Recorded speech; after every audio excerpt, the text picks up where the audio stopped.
Spoon జీలకర్ర వేస్తున్నాను, ఒక స్పూను ఆవాలు వేస్తున్నాను, 4-5 ఎండుమిరపకాయలు వేస్తున్నాను, 2-3 రెబ్బలు కరివేపాకు.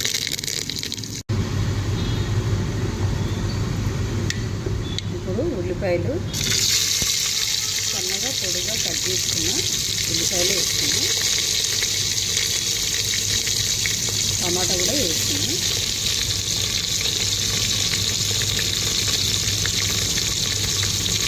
పచ్చిమిరపకాయలు కూడా పొడిగా వేస్తున్నాం, అవి వేసేస్తున్నాం.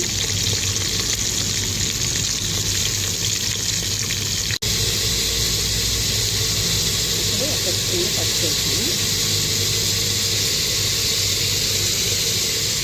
సరిపడా ఉప్పు వేస్తున్నాం. ఒక గ్లాసు వేడి నీళ్ళు వేస్తున్నాం.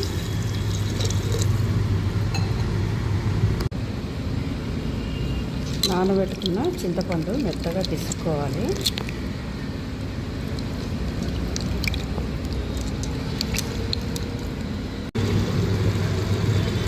కొంచెం ఉడికిన తర్వాత మనం చింతపండు రసం పోసుకోవాలి. పోస్తుంది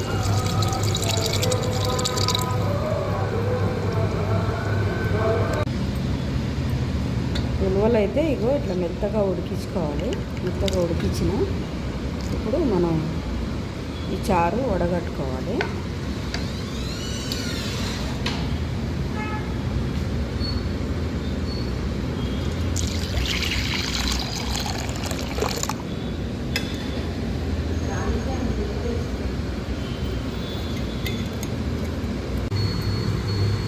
ఒక స్పూను కారం వేస్తున్నా.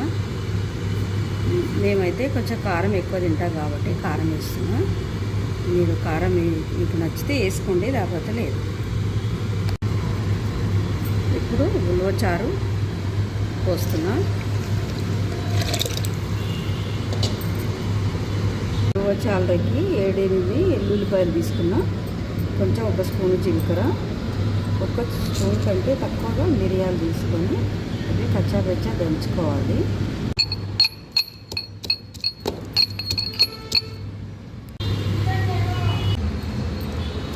ఉలవచారు రెడీ అండి. చారు అయితే బాగుంది చూడండి. ఉలవచారు అప్పుడప్పుడు మనం చేసుకుంటే చాలా బాగుంటుంది, హెల్త్కి మంచిది. మరి నచ్చితే మీరు కూడా ట్రై చేయండి, లైక్ చేయండి, షేర్ చేయండి. Thank you.